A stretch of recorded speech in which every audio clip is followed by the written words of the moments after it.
Hey everybody, I'm in San Antonio at Mission San Jose to learn about how the Spanish colonized Texas at San Antonio Mission's National Historical Park.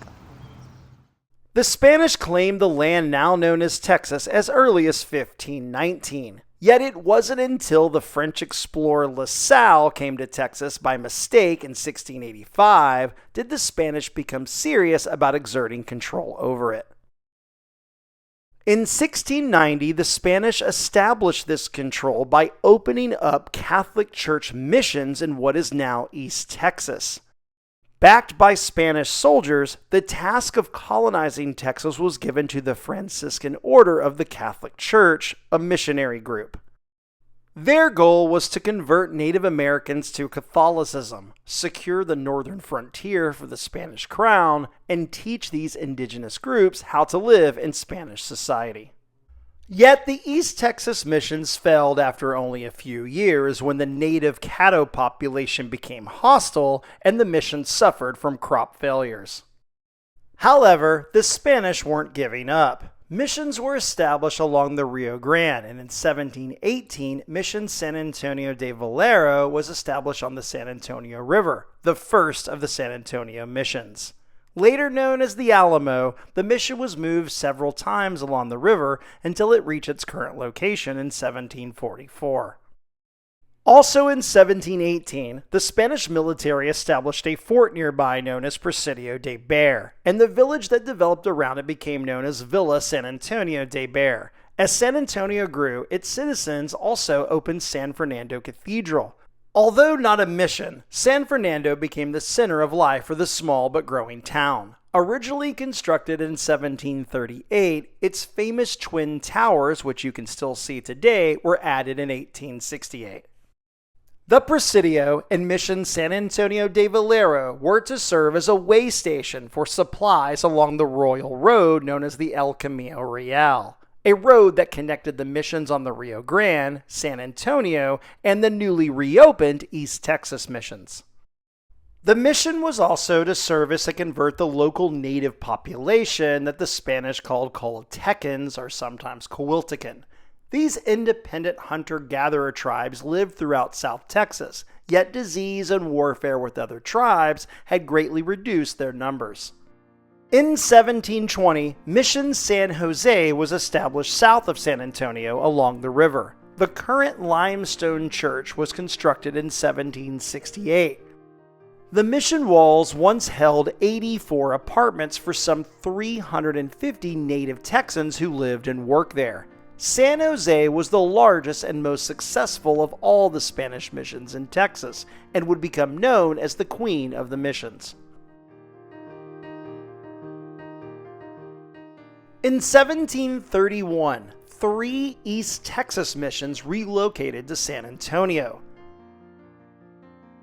Mission Concepcion was established in between the Alamo and Mission San Jose along the San Antonio River. Its limestone church was constructed from a nearby quarry, which the remains can still be seen nearby. Completed in 1755, Mission Concepcion's church is the least restored of all the San Antonio missions, and looks much like it did when it opened 2 centuries ago. Further down the San Antonio River was Mission San Juan. The mission complex changed numerous times over the years, and the current church was completed in 1772. There was an attempt soon after to build an even larger church, which the foundation can still be seen today, but the construction was abandoned and never completed.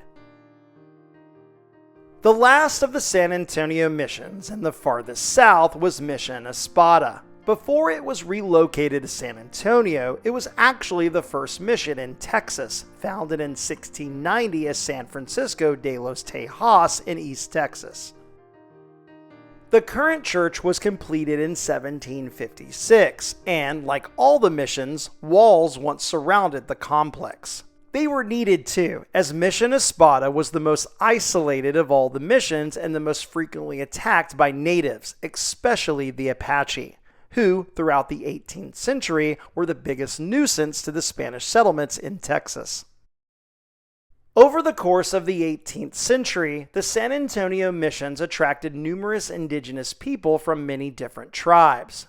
Today, we know these tribes by many different names, such as Coltecan, Karankawa, Tonkawa, Wichita, and many others. Yet to the Spanish, they would become neophytes, or converts to the Catholic faith.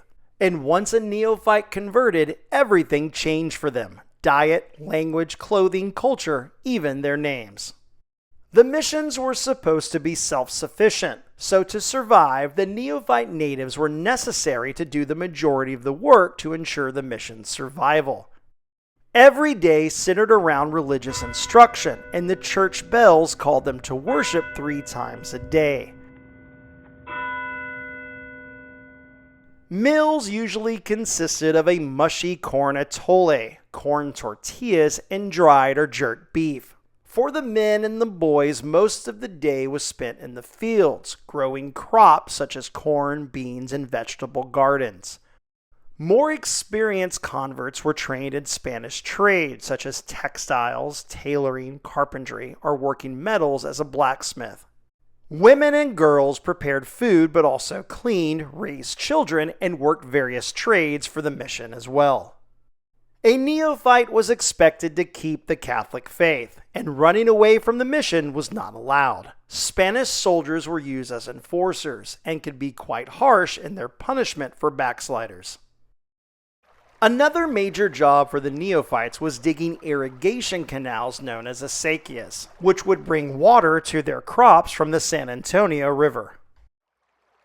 At Mission Espada, the Spanish even built an aqueduct for this purpose. Built between 1740 and 1745, the Espada Aqueduct still works and is the oldest Spanish aqueduct in the United States. Each mission had satellite ranchos, or ranches, miles away from the mission complex where they raised livestock on the open range. The first Texas cowboys were in fact native vaqueros who developed many of the cattle raising techniques that are still used today. Yet, despite the efforts of the missionaries and financial support from the Spanish crown, the population in all of the missions at one time never exceeded around 1,200 people. Mission San Jose, for example, was open for 104 years. Yet in all of that time, only baptized around 2,000 people.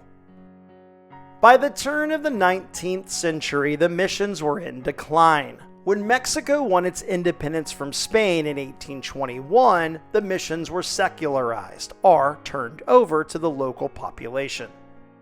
The Franciscans were gone, but for the most part the churches would continue holding Mass. Yet the mission buildings themselves were neglected and fell into disrepair.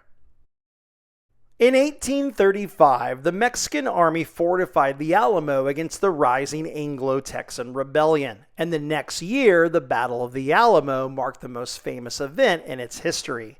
Afterwards, the Alamo and the other San Antonio mission's walls were mostly torn down, their bricks used for the construction of houses and other buildings in the growing city of San Antonio.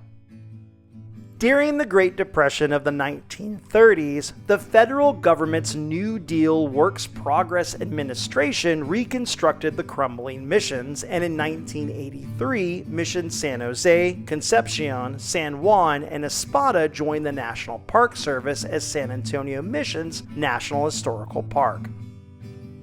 The Alamo is now owned by the state of Texas, and recent renovations there have added more context to its Mission San Antonio de Valero past. All 4 of the missions in San Antonio Mission's National Historical Park also have active parishes, keeping the spirit and history of these historic landmarks ongoing. So come see the Spanish history at San Antonio Mission's National Historical Park. It's one of the best places in Texas.